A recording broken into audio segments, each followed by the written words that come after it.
Assalamualaikum warahmatullahi wabarakatuh. Perkenalkan, nama saya Alwan Fauzi, NIM J1B1 2019 dari Prodi Teknik Pertanian Fakultas Pertanian. Baiklah, sifat wajib bagi Allah Subhanahu wa taala yaitu ada 20. Yang pertama yaitu ada atau wujud, yaitu sifat Allah. Sifat Allah. Sifat ini wajib ada dan sifatnya abadi. Yang kedua yaitu qidam. Al-qidam itu artinya Allah itu maha terdahulu atau qidam.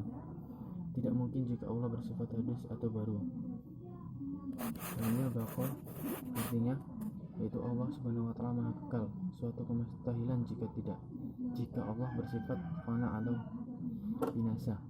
Mukhalal fatulil hawadisi, yaitu sifat ini mengartikan bahwa Allah Subhanahu wa taala tidak ada yang menyerupai ataupun tidak sama dengan makhluk lainnya. Qiyamu binafsihi, yaitu sifat ini mengartikan Allah Subhanahu wa taala itu berdiri sendiri dengan sendirinya tanpa bantuan makhluk lainnya.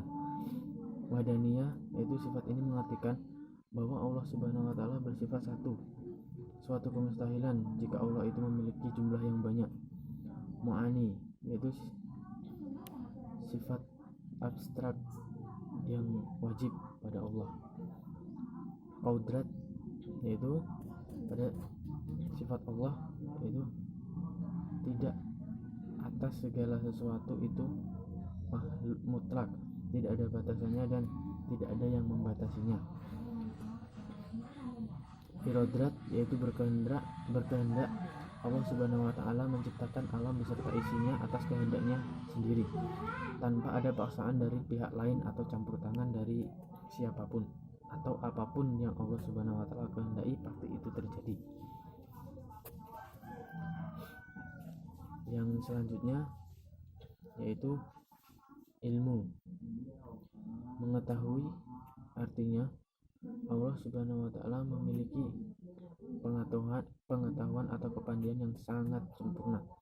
Artinya ilmu Allah itu tidak ada batasnya atau tidak pula dibatasi.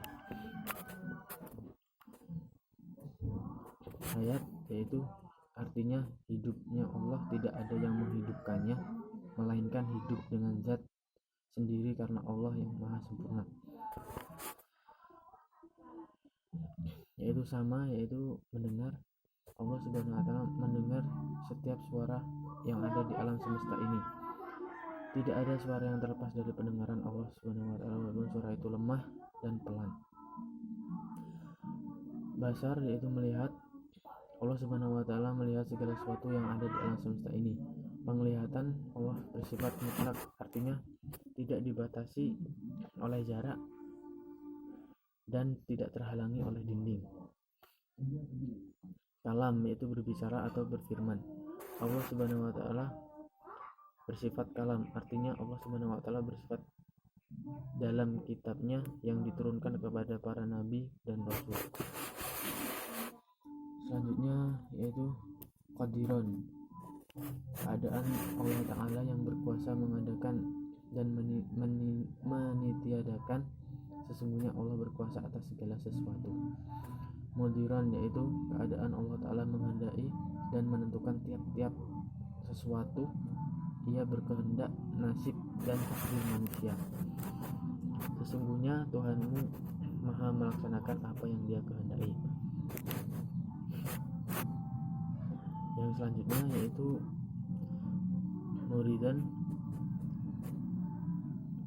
aliman, yaitu keadaan Allah taala mengetahui tiap-tiap sesuatu, mengetahui segala sesuatu yang terjadi maupun belum terjadi. Allah pun dapat mengetahui isi dan pikiran manusia. Hayan, yaitu keadaan Allah taala yang hidup. Allah adalah zat yang hidup.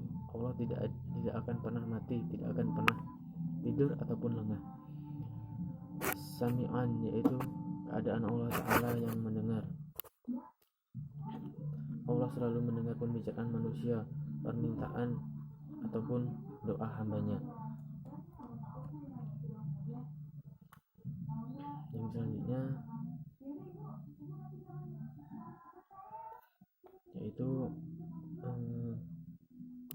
Basyiran, yaitu basyiran adalah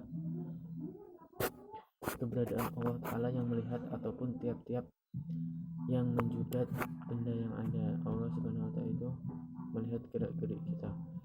Mutakaliman, yaitu keadaan Allah Ta'ala yang berkata. Allah tidak bisu. Ia berbicara atau berfirman melalui ayat-ayat Al-Quran. Bila Al-Quran menjadi pedoman hidup kita, maka kita telah patuh dan tunduk terhadap Allah Subhanahu